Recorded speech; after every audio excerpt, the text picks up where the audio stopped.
keep in mind, this happened in large part. They didn't tell the fans that Caitlin Clark was going to be out until an hour and 20 minutes before the game. We have been watching the tickets, right? We've been watching, and I've got responses from fans.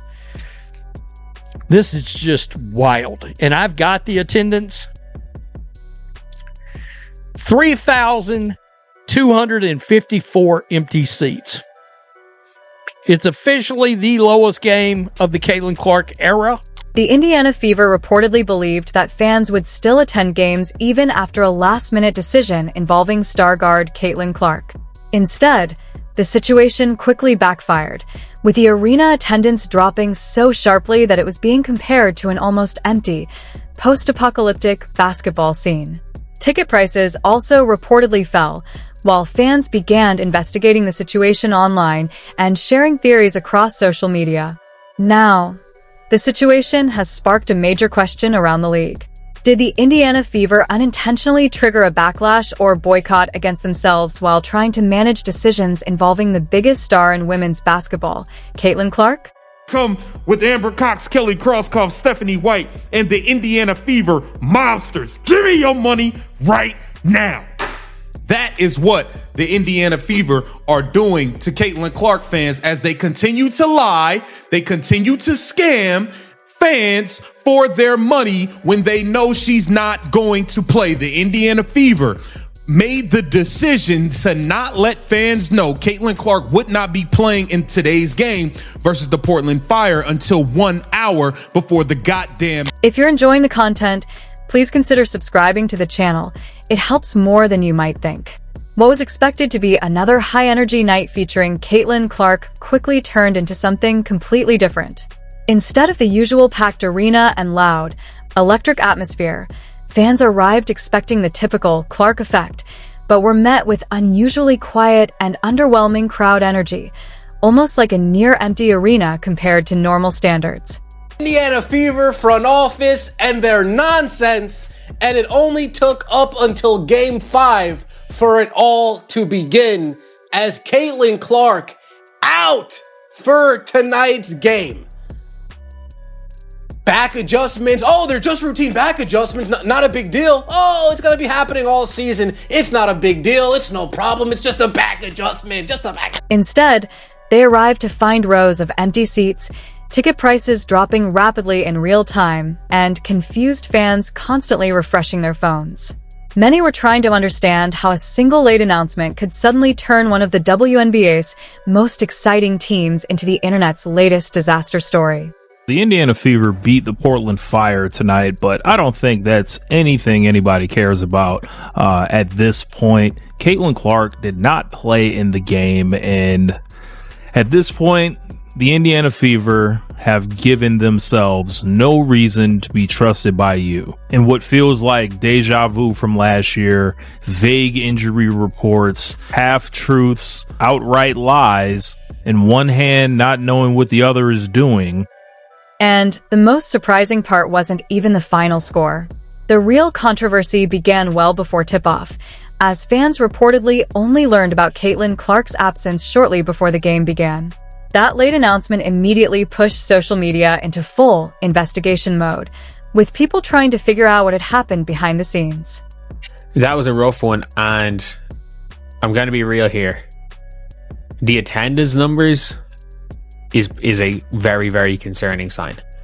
And like, the Indiana Fever are not that good a basketball team. They're not a bad team. Like, they're a team that's going to win somewhere between 27 and 22 games, or 20 and 27 games. The Fever had a huge win. At first, fans were making plans, booking trips, buying merchandise, posting selfies outside the arena, and even convincing friends and family that a WNBA game featuring Caitlin Clark was worth the experience. Then, everything changed instantly. Phones lit up everywhere with what felt like the sports equivalent of a breakup message. Caitlin Clark is out. What was supposed to be one of the hottest tickets in sports suddenly shifted in atmosphere. The arena began to resemble a venue that had emptied out before an event even properly began. Ticket resale prices reportedly collapsed, dropping into extremely low ranges, so low that some tickets were said to be available for under $9 and still not selling. The issue wasn't just affordability anymore. It became about trust. Many fans had traveled long distances, booked hotels, taken time off work, and brought along people who weren't even regular basketball viewers, all expecting to see the league's biggest star. Then, at the last moment, the announcement arrived like a sudden twist in a reality show. Almost immediately, social media erupted. Videos began spreading from inside the arena, showing large sections of empty seats scattered throughout the venue. While TV broadcasts can sometimes make crowds appear fuller than they are due to camera angles, fans inside the arena shared footage from different perspectives that showed a much emptier scene, entire sections partially vacant, and some areas appearing nearly deserted.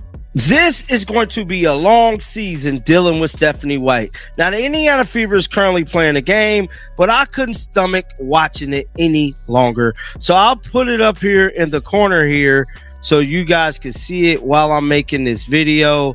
I just can't watch this game, guys. I'll be honest with you.